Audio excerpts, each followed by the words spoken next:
না খাওয়াইলে হ্যাঁ মনে কর রাত্রে ঘুমাইতে পারে না। এখন তো ওষুধ যা ছিল সব শেষ, ওষুধের না দাম বেশি, আমার কাছে কোনো টাকা নেই।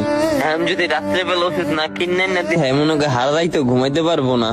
আচ্ছা তুই তাহলে এক কাজ কর, তুই ডাক্তারের দোকানে যা, ডাক্তারের দোকানে যা আমার ফোন দে, যেই কয় টাকা লাগে আমি ম্যানেজ করতেছি। আচ্ছা তাহলে আমি ডাক্তারের দোকানে গিয়ে ফোন দিতে আসি। আচ্ছা তুই যা যাই তাহলে আমার ফোন দে।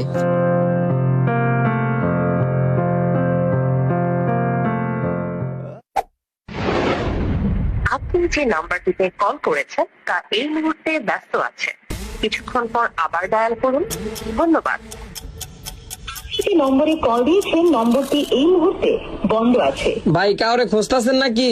না ভাই, ওই যে আমার এক বন্ধুরে ফোন দিতে আসি, ওর ফোন বন্ধ কইতে আছে, ওই আমারে কিছু টাকা পাঠাইবো তো কইছে ডাক্তারের দোকানে গিয়া ফোন দিতে। দেখেন হয়তো বা ব্যস্ত আছে, আবার ট্রাই করেন। ভাই দীর্ঘ অনেকক্ষণ যাবতই তো ফোন দিতে আসি, কিন্তু ওই ফোনটা বন্ধ করে রাখছে, হয়তো ইচ্ছা কইরেই। হইতেও পারে, কারণ বর্তমান যুগে তো মানুষের কথার কোনো মূল্য নাই গা, তারা কথা দিয়ে কথা রাখে না।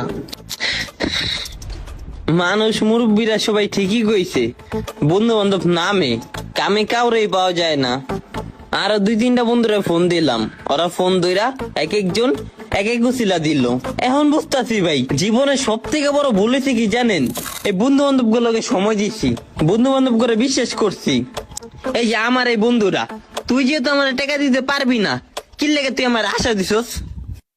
এই যে দুপুর থেকে কি লেগে আমার সন্ধ্যা পর্যন্ত ভয় করে রাখছস, আর এখন তুই ফোনটা ধরতাছস না। তুই চাইলে আমার ফোনটা ধইরা না কইরা দে, যে আমি টাকা দিতে পারবো না, ফোনটা বন্ধ করে রেখা দিতে। এখন এই সন্ধ্যাবেলা আমি টাকা কই থেকে জোগাড় করবো? আমার মার বুক ব্যথা, রাত্রিবেলা যদি ওষুধ না খায় রাত্রিবেলা ঘুমাইতে পারবো না। হায় রে বন্ধু, এমন কত বন্ধু কয় আছে আছি কয়া পরে আর খোঁজ খবর পাওয়া যায় না। বন্ধু বান্ধবের উপরে বিশ্বাস করে সবচেয়ে বড় ভুল করছি, মন চাই নিজের বিশ্বাস মারি চাপা দিয়া দি। যে নম্বরে কল দিয়েছেন নম্বরটি এই মুহূর্তে বন্ধ আছে।